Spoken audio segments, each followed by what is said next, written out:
really wanna pump man's face, but I'm too busy like tilted. I'm in a retail, make a bitch moisty, salty bitch wanna give me a girl. Aujourd'hui, ça fait tout pile 3 mois que je suis à Bangkok. Je vais vous donner mon ressenti, ce que j'ai aimé et ce que j'ai moins aimé. Mais avant ça, on va aller acheter quelque chose rapidement pour cette vidéo et je vous emmène avec moi.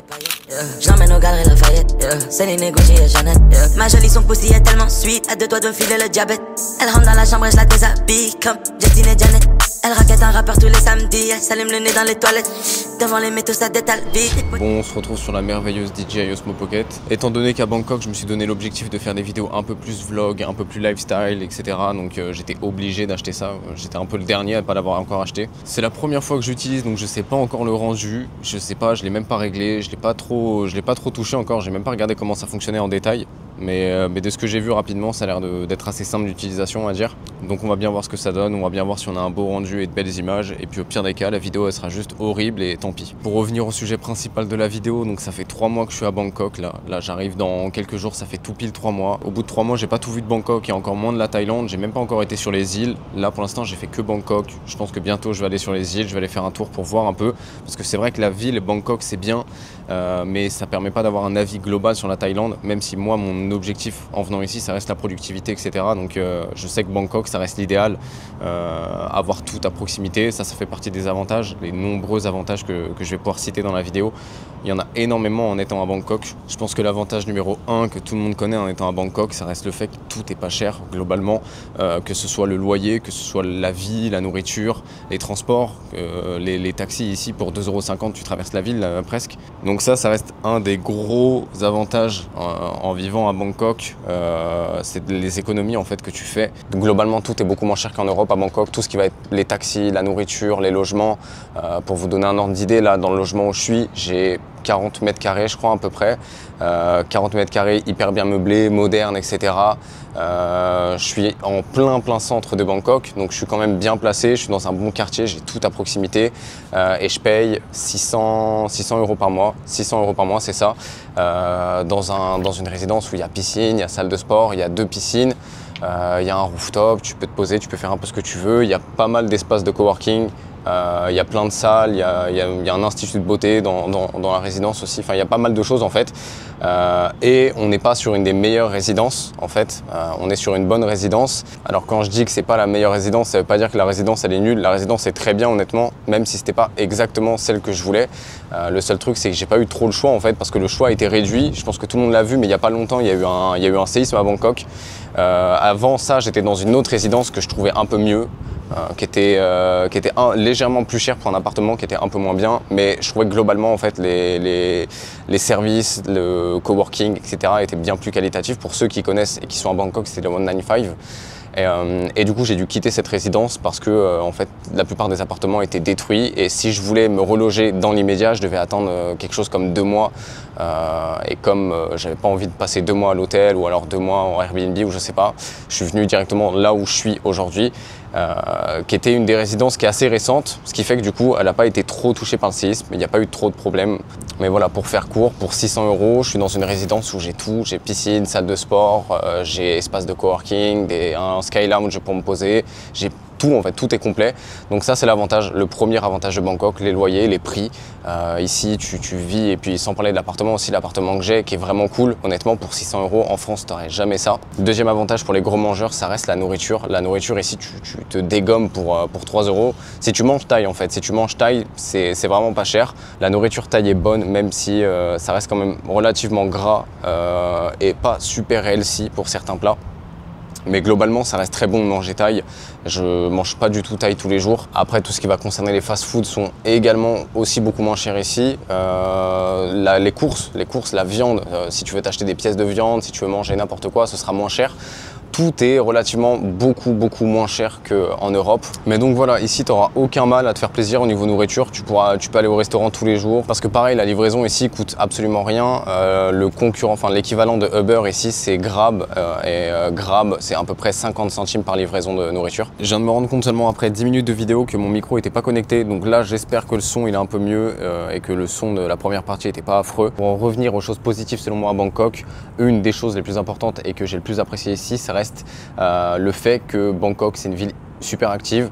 dans laquelle tu t'ennuies jamais, dans laquelle tu peux toujours travailler, dans laquelle si tu te laisses emporter, tu peux perdre ta productivité, mais si tu t'en sers correctement, tu peux augmenter ta productivité et être encore plus concentré, tu peux rencontrer énormément de monde, tu peux vraiment accélérer ton business, je pense ici, si tu fais les choses correctement. C'est une ville où il y a relativement beaucoup d'opportunités, mais c'est une ville où il y a aussi beaucoup de pièges dans lesquels il faut faire attention, parce que c'est une ville, comme je l'ai dit, qui est super active, où il y a toujours des trucs à faire, il y a toujours de l'activité, et c'est aussi une ville où la nightlife est très présente, donc les boîtes de nuit, les sorties, etc., ça peut vite coûter très cher et être trop souvent en habitant ici, donc il faut faire très attention. Mais globalement pour moi, même si Bangkok est un peu plus cher qu'avant, si on écoute les personnes qui sont là depuis 10 ans, c'est une ville qui est plus intéressante aujourd'hui, alors que pas du tout. Pour moi, ça reste une ville dans laquelle si tu as un business, que tu as envie d'exploser, que tu as envie d'augmenter ta productivité, avoir une qualité de vie excellente, vivre dans un bel appart en plein centre avec une piscine, manger tous les jours sans te priver, te faire plaisir quand tu le veux, même payer des appareils électroniques moins chers. L'exemple, cette caméra là, la DJI qui vaut, si je me trompe pas, dans les 700 € en France, que j'ai payé 580 €, quelque chose par là, ici à Bangkok. Donc voilà, il y a évidemment plein d'avantages, mais il y a des inconvénients. Il y a des choses forcément qui sont pas agréables à vivre en étant à Bangkok. Je pense que la première, elle se voit peut-être sur mon visage, mais c'est la chaleur. Parce que ici, peu importe la saison, là on est en début de saison des pluies, donc le temps est pas dingue. Là je pense qu'on le voit, le temps est pas incroyable. Mais par contre, du coup il y a des grosses averses toute la journée. Là il y a quelques jours on a eu plusieurs tempêtes d'affilée. Mais il fait quand même super chaud. Il fait quand même, là je crois il doit faire 36 degrés. Je suis littéralement en sueur, je pense que ça se voit un peu. Mais ouais, ça c'est le premier désavantage selon moi, même si c'est pas ultra dérangeant non plus. Le seul problème c'est que là par exemple, quand tu veux aller te promener, c'est pas une ville dans laquelle tu peux aller te promener tranquillement, quoi, parce que bon, il fait 36 degrés. Quand il y a du soleil, le soleil fait super mal, donc c'est vraiment pas agréable d'être sous le soleil. Et puis à tout moment il y a une averse qui tombe. Donc ça c'est un petit désavantage qui est pas non plus hyper grave selon moi, mais ça reste quand même quelque chose à noter. Autre désavantage qui n'en est pas vraiment un selon moi, ça reste la pollution. Ça c'est quelque chose qu'on entend souvent. On entend souvent les gens dire que la pollution, l'air est irrespirable à Bangkok, que c'est un nuage de pollution, etc.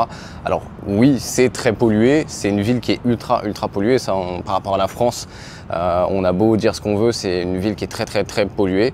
Mais c'est pas non plus irrespirable, quoi. C'est pas non plus le fin fond de la terre. Je veux dire, ça fait 3 mois que je suis ici. Je sens que forcément quand tu es dehors tu t'épuises peut-être un peu plus vite, tu respires un peu moins bien, des fois il y a des odeurs qui sont désagréables, mais j'ai pas l'impression non plus je me mouche pas du sang noir tous les soirs, j'ai pas l'impression d'avoir du goudron dans les poumons, ça reste correct. Dans la liste des désavantages, on peut évidemment y compter la magnifique circulation qui est catastrophique à Bangkok. Ça c'est vraiment selon moi le truc qui est horrible, parce que par exemple quand tu vis en France, l'avantage d'être à Bangkok c'est que tu as tout à proximité, donc du coup tu perds moins de temps pour manger, tu perds moins de temps pour faire ton sport, surtout si tu gères un business, etc. T'as pas envie de perdre trop de temps, t'as pas envie de perdre 2 heures de ton temps pour aller manger, t'as pas envie de perdre 2 heures de ton temps pour faire de la route jusqu'à ta salle de sport par exemple. Ici, on a cet avantage-là d'avoir tout à proximité, mais si tu dois faire ne serait-ce qu'un kilomètre, là ça devient une autre affaire, parce que je vais vous le montrer ici directement. On va le voir. Hop, la ville est blindée en fait de voitures, de scooters. C'est un enfer la circulation ici. À Bangkok, on a 3 moyens de transport principaux. Les pieds ne sont pas inclus dans ces moyens de transport parce qu'en fait tout simplement c'est super dur de marcher ici. Premièrement la chaleur, deuxièmement les trottoirs qui sont ravagés. Donc en fait dans ces 3 moyens de transport, on a les Grab moto, donc du coup les scooters sur lesquels tu peux monter, qui coûtent pas cher du tout, qui sont très rapides, mais par contre du coup faut pas avoir peur de monter, de mettre ta vie entre les mains de quelqu'un, parce que généralement t'as pas de casque. Parfois ils peuvent te donner un casque, mais souvent ils t'en donnent pas, et souvent aussi ils roulent assez vite, ça dépend. En tout cas moi je prends rarement le Grab moto parce que je déteste ça. Je préfère prendre un taxi, même si j'arrive en retard, au moins je suis en sécurité, on va dire. Ça reste pour moi la meilleure option si t'es pas pressé, parce que c'est l'option la plus longue. C'est l'option la plus confort, ça coûte pas cher. Pour faire 2-3 km, pour traverser la ville ou quoi, ça te coûtera maximum 5-6 €, mais en moyenne ça peut te coûter 2-3 € quoi en voiture. Pour donner un ordre d'idée, ce matin j'ai voulu aller manger quelque part, donc du coup j'ai commandé un taxi vers 11h30. J'avais que 1,5 km à faire, ce qui est relativement court, à peu près 2 km je crois, si je me trompe pas. Normalement j'avais à peu près 2 km à faire, ce qui est relativement court quand même, et j'ai mis une heure à peu près, sachant que j'étais pas en heure de pointe. J'ai pas pris non plus des routes ultra fréquentées, même s'il y avait pas mal de bouchons. Mais voilà, ça c'est pour donner un ordre d'idée quand tu prends un Grab taxi voiture ici à Bangkok, que il faut pas du tout être pressé en général. Et la dernière option pour te déplacer ici, ça va être le métro et le BTS. Ça, c'est pour moi la meilleure option si tu veux pas être en retard, si tu veux te dépêcher, si tu veux aller vite et pour pas cher. Parce qu'en fait, il y en a à peu près toutes les 3 minutes. Tu as pas mal de stations de métro et de BTS ici, donc tu es desservi à peu près partout. Dès que tu as envie d'aller quelque part, tu peux y aller en général en BTS ou en métro. Mais par contre, le désavantage, c'est qu'en heure de pointe, c'est pareil, c'est blindé, il y a une foule pas possible. Et l'autre problème, c'est que du coup, tu peux pas aller partout. Si tu veux aller d'un point A à un point B précis, le métro t'y emmènera pas forcément. Ça, je pense que j'apprends rien à personne. Mais donc voilà, ça c'est pour les 3 principaux moyens de transport à Bangkok. Et pour conclure que la circulation ici est ultra compliquée. Donc généralement, prends en compte que peu importe où tu vas aller, tu seras sans doute en retard. À part si tu vas en moto, là, il y a de grandes chances que tu sois à l'heure, mais bon, faut vraiment aimer. Après, il y a évidemment énormément d'avantages et de désavantages que j'ai pas cités. Dans les avantages, il y a évidemment la sécurité, le fait que Bangkok, ce soit une ville, tu peux sortir à n'importe quelle heure, n'importe quand. T'auras jamais de problème. Ici, en 3 mois, j'ai jamais vu une seule bagarre, j'ai jamais vu un seul débordement en public. Et pourtant, j'ai déjà été en boîte de nuit, j'ai déjà fait pas mal de choses, j'ai déjà fait des grands tours de la ville quand il faisait nuit, etc. Et c'est pas pour autant que j'ai vu des gens bourrés, par exemple, dans la rue faire n'importe quoi. J'ai pas vu de grosses embrouilles, j'ai déjà vu des petits accrochages, par exemple, en voiture, etc. Mais j'ai pas vu de grosses altercations, on va dire, ni d'attaques, etc. Pour finir avec les avantages, il y a évidemment la sympathie des gens, le fait que tu sois hyper bien accueilli, que ce soit un pays très chaleureux selon moi. C'est un pays qui sait accueillir. Mais bon voilà, j'avais surtout envie de faire un petit topo de selon moi, ce que j'avais le plus apprécié, ce que j'avais le moins apprécié dans la ville.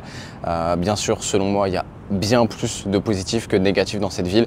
Pour moi, c'est évidemment une ville qui est parfaite si vous entreprenez. C'est aussi une ville qui est parfaite si vous entreprenez pas, mais juste vous aurez un aspect différent du mien. Donc pour ceux qui se posent la question de est-ce que c'est une bonne ville en tant qu'entrepreneur, pour moi, oui, c'est une ville qui est parfaite. C'est une ville qui saura répondre à tous vos besoins, peu importe ce que c'est. Si c'est une qualité de vie, si c'est un budget abordable, on va dire, si c'est de la bonne nourriture aussi, exemple, si c'est aussi de la productivité, des contacts, beaucoup de choses en fait qui vont être liées au business. Pour moi, cette ville, elle coche toutes les cases. Donc voilà, c'était juste mon point de vue sur la ville de Bangkok. Maintenant que j'ai cette caméra, je pense que je vais pouvoir faire pas mal d'autres vidéos du même thème, du même type, en format vlog sur Bangkok. Donc voilà, j'ai essayé juste de donner mon point de vue sur la ville, ce que j'en pense. Évidemment, si vous avez eu de votre côté des mauvais retours, parce que je sais que Bangkok, c'est une ville où il y a énormément de clichés, on va pas se mentir, c'est beaucoup ont le point de vue de la Thaïlande comme le tiers-monde, etc. Ce qui est complètement faux. En tout cas, j'espère que j'ai pu répondre à quelques questions que la plupart d'entre vous vous posiez par rapport à Bangkok. Si vous avez eu de mauvaises expériences ou alors si vous avez eu, pareil, de très bonnes expériences comme moi à Bangkok, n'hésitez pas à me les dire et je regarderai un peu tout ça.